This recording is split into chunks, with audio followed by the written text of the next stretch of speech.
มื้อนี้โอกาสดีสิมาเผยเรื่องการตัดต่อวิดีโอ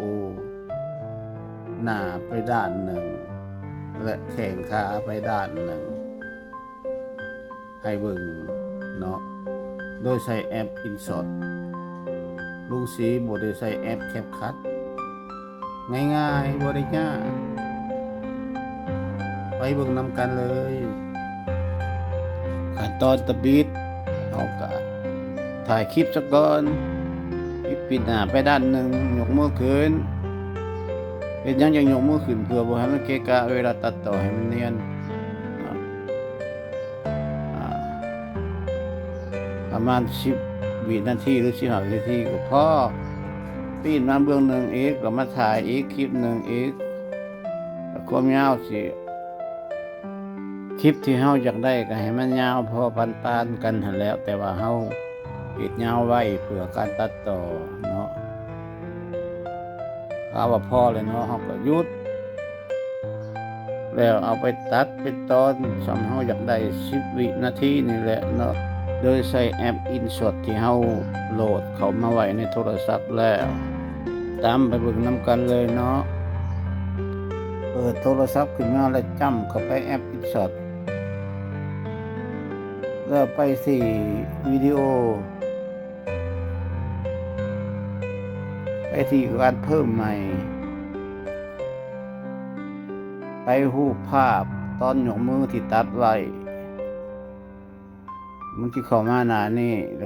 เลื่อนไปเบื้องซ้ายเลื่อนไปทางซ้ายแล้วจำไปสัญลักษณ์ภาพซ้อนเพิ่มรูปตัวที่2เข้าไปขึ้นมาหน้านี่ดึงรูปภาพให้ไม่หน้าเท่ากันแล้วเลื่อนไปเบื้องซ้ายโอเวอร์เลย์จำเข้าไปโอเวอร์เลย์เพื่อตัดจำมารูปสี่เหลี่ยมมันขึ้นมาแบบนี้แล้วดึงลงมาอยู่ห่างแอวดึงเส้นลงมาอยู่ห่างแอวมันเข้าไปแล้วค่อยๆดึงลงเพื่อให้ขอบ2ขอบมันกลมกลืนกันก็ถือว่าสำเร็จเนาะบ่อยากละเอียดปานใดแต่ก็พอเป็นแนวทางเนาะอยากให้ชัดก็ต้องใช้เวลาคอยเฮ็ดไปเนาะ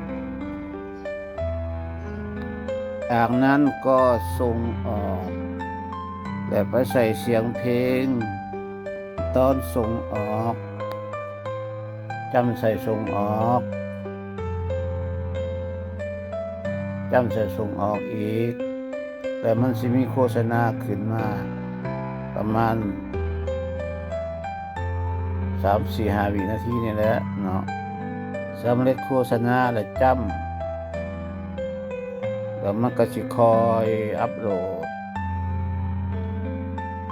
จนฮอด99จนฮอด100และคือว่าสำเร็จเนาะฮอด100ต้องจับสำเร็จแล้วมันก็สิเป็นแบบนี้ขึ้นมาแล้วเฮาเอามือไปจ้ำใส่ลูกศรไปเบิ่งซ้ายก็ถือว่าสำเร็จไปเบิ่งอยู่อัลบั้มรูปพุ่นแล้วบัดมาฮอดนี้ก็ถือว่าสำเร็จเนาะในการถ่ายตัดต่อคลิปสั้นหน้าไปด้านหนึ่งตีนไปด้านหนึ่งเนาะโดยใช้แอป InShot เนาะถ้าผู้ใดสนใจอยากเฮ็ดลองเบิ่งก็เฮ็ดได้บ่ได้ยากสิใช้แอป InShot ก็ได้ใช้แอป CapCut ก็ได้คันเฉพาะลุงศรีนี่ก็มักแอป InShot ใช้มาหลายปีแล้วเฮ็ดหยังก็ InShot เพลงก็ InShot ขอขอบคุณใจหลายที่เข้ามาเบิ่งเนาะ